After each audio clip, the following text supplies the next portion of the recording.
안녕하세요. 오늘 지난주에 출간한 부동산 재테크 상식사전에 대해서 여러분에게 소개하고자 합니다. 이 책은 그동안 제가 이제 계약서 작성의 비밀, 주택임대 상식사전, 그리고 상가 오피스텔 투자와 이제 Q&A, 이러한 책을 3권을 출간했는데, 그걸 바탕으로 해가지고 제가 35번째 쓴 출간 책인데요. 이 책을 출간하게 된 거는 우리가 임대차 계약서를 갖고 깡통 정세로 해서 손해보는 사람들, 또는 계약서를 조금만 신경을 썼을 때 손해보지 않는, 보증금을 떼지 않는 그런 방법이 있는데도 불구하고 기본적인 점검을 확인하지 않아서 보증금을 떼이는 사례가 종종 발생합니다. 또 이 매매계약도 마찬가지죠. 이런 부분에서 우리가, 그리고 세금 절세 부분도 있습니다. 그리고 우리가 어떻게 부동산을 투자할 때 불경기는 불경기대로 투자하는 방법이 있고, 호경기는 호경기대로 투자하는 방법이 있습니다. 그래서 이런 부분들을 부동산 재테크 상식사전에 315사례로 담아놨습니다. 근데 실질적으로는 번호의 하부 조직이 또 Q&A식으로 된 게 있어가지고 한 400개 정도 사례 갖고 여러분에게 이 책 한 권만 읽으면 부동산에 대해서 손해보지 않고 투자해서 성공할 수 있다. 물론 완벽한 성공을 가지지 못하지만 최소한 보증금을 떼인다든가 또는 매매대금을 손해보는 일, 이런 일은 발생하지 않을 거라고 제가 자신하게 생각합니다. 자신합니다. 자, 그래서 우리가 이 책에 대해서 간단히 표지를 설명하고, 그리고 목차를 장별로 제가 한번 설명해 드릴까 합니다.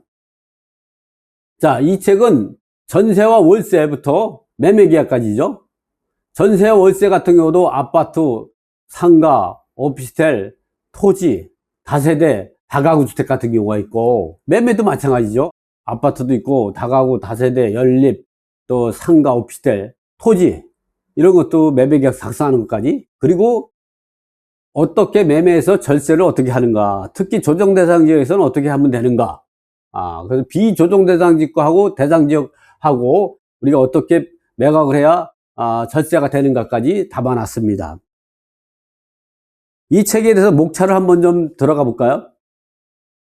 목차를 보면 첫 번째는 전세금 지키는 법과 떼인 보증금을 어떻게 보상 청구하냐. 우리가 아무리 계약서를 잘 썼다고 하더라도 전세금을 떼일 수밖에 없는 극단적인 상황이 발생합니다. 그런 극단적인 상황에서 어떻게 우리가 헤쳐나갈까? 그런 부분에서는 100% 완전하게 보상을 청구할 수 없겠지만 일부 보상받는 방법도 있습니다. 그래서 그런 부분까지 책에 담겨놓고 잠깐만 그 설명에서 1장에서 설명을 하고 2장을 넘어가도록 하겠습니다. 이렇게 전세금을 떼이는 원인과 어떻게 대처하면 되는가, 그리고 주택임차인이 대항력과 우선변제권으로 보호받는 게 있다는데, 그럼 일반 매매로 이 소지가 달랐을 때 대항력은 어떻고, 경매나 공매에서는 어떻게 대항력을 계산하는가. 그러면 우리가 이제 그 계약서를 쓸 때 주택임차인, 상가임차인이 대항력권만 확실히 갖추고 나면 다음날 오전 0시 대항력이 발생한다고 합니다. 그리고 계약서에 확정일자를 받아놓으면 안전하다고 합니다.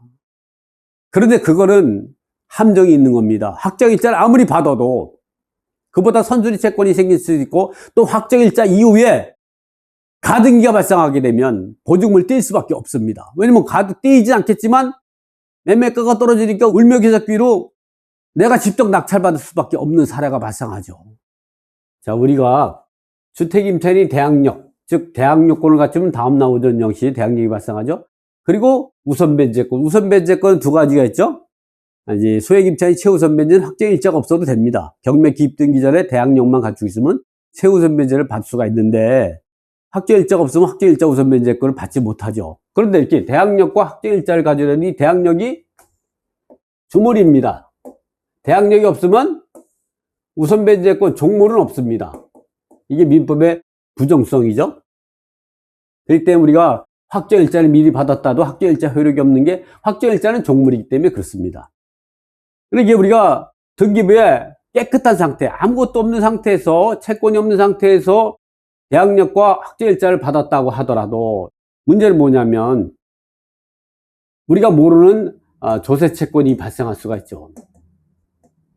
이 조세채권은 국세가 있고 지방세가 있는데요. 지방세, 재산세나 취득세 이런 거 정도니까, 취득세 소유권 이전 등기할 때 취득세 안 내면 등기 안 해주니까 그럼 재산세 정도니까 지방세는 그렇게 많아야 몇백만 원 정도밖에 안 되는데, 국세는 이렇게 국세 같은 경우는 상속세, 증여세, 종부세가 있습니다. 이거는 당해세입니다. 그래서 이 확정일자와 상관없이 항상 우선해서 변제받죠. 이거는 법정에 상관없습니다. 아무리 주민센터 가가지고 조세권 열람을 해서 미납세까지 다 확인한다고 하더라도 당해세는 발생되지 않습니다. 또 세무서 가서 국세 완납 주민세 끊었다고 하도, 주민센터 가서 지방세 완납 끊었다고 하더라도 이거는 논의의 대상에서 제외되는 겁니다. 이게 있으면 손수리가 되는 거죠. 이거 이외에 또 일반 세금 있죠. 일반 세금은 법정일 갖고 합니다.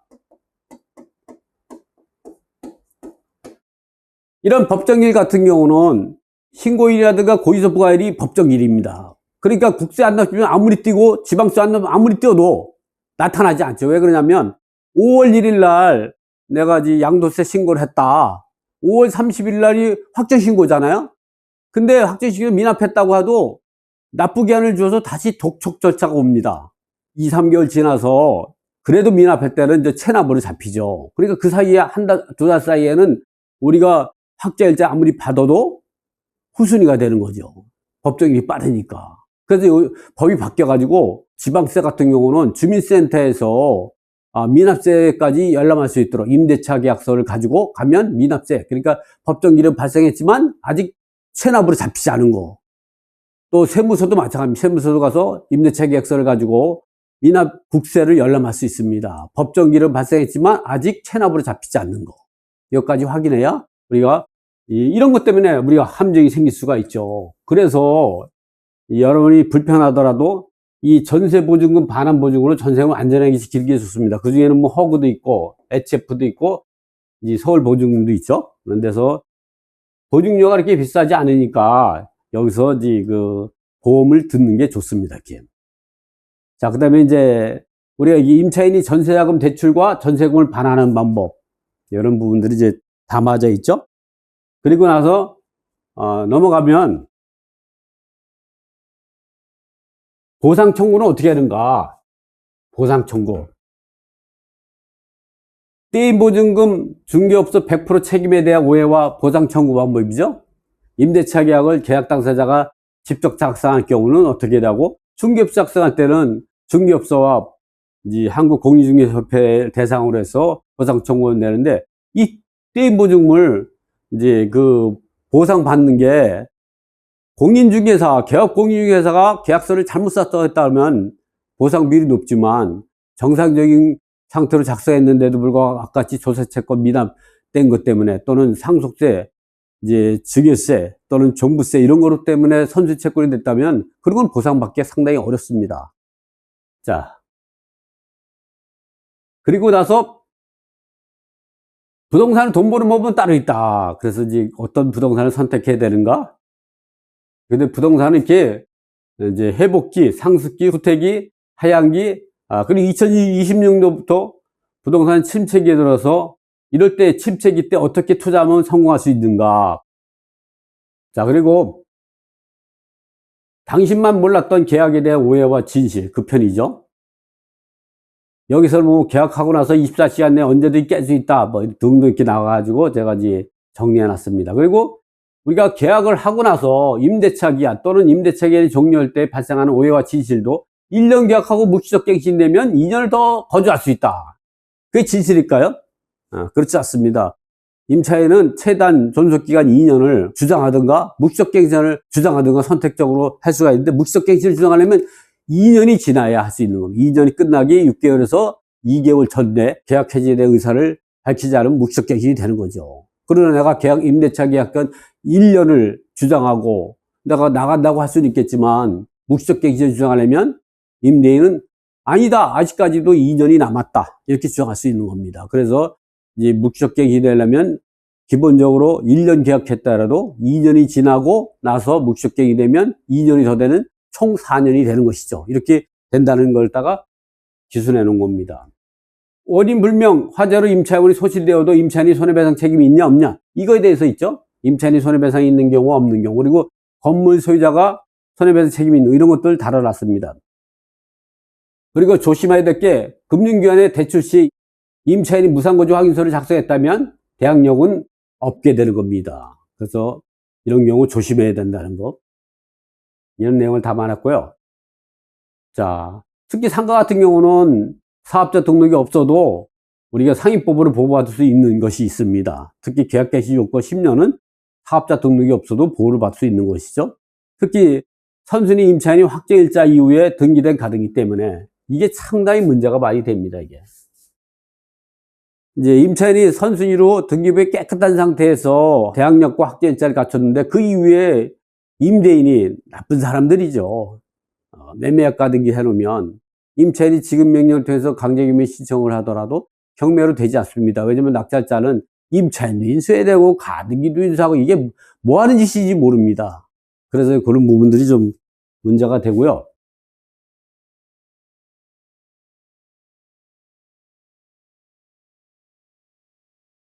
이렇게 알고 있으면 돈이 되는 임대차 기본 상식으로 해서 제가 설명을 드렸습니다. 그 다음에 우리가 계약의 효력이 어떻게 되고 계약을 깰 때 어떻게 현명하게 대처하는가. 그래서 뭐 임차인이 현명하게 대처하는 방법, 임대인이 현명하게 대처하는 방법을 Q&A식으로 풀어놨습니다. 그리고 이제 공적장부인, 이제 건물의 종류와 그리고 공적장부인, 등기부, 건축물대장, 토지대장 이런 것들을 어떻게 권리 분석하는가에 대해서 기본적으로 달았죠. 그리고 주택임대차보호법상 보호대상 건물과 임차인의 대항력 발생 시기를 기술에 자세하게 다양한 게 많죠. 여기 보면 뭐 주택에서 전소유자가 임차인이 지위를 얻었다면 대항력 언제 생기는가? 이건 소유권 이전 등기 다음 날입니다. 이거 소유권 이전 등기 날이 대항력권을 갖추고 다음 날 오전 0시 대항력이 발생한다는 거죠. 대항력 없는 종전 임차인과 낙찰자가 새로 계약을 체결할 때 대항력 언제 발생하는가? 또 공무원 실수로 주민등록표가 잘못 작성됐다면 이럴 때에는 정정하면 됩니다. 또 임차인이 자녀가 먼저 전입한 경우 대항력 발생 시기는 언제가 되는가? 또 부모 임차인과 동일 세대로 동거했다가 자녀가 새로운 임차주택에 전입한 경우는 대항력이 있습니다.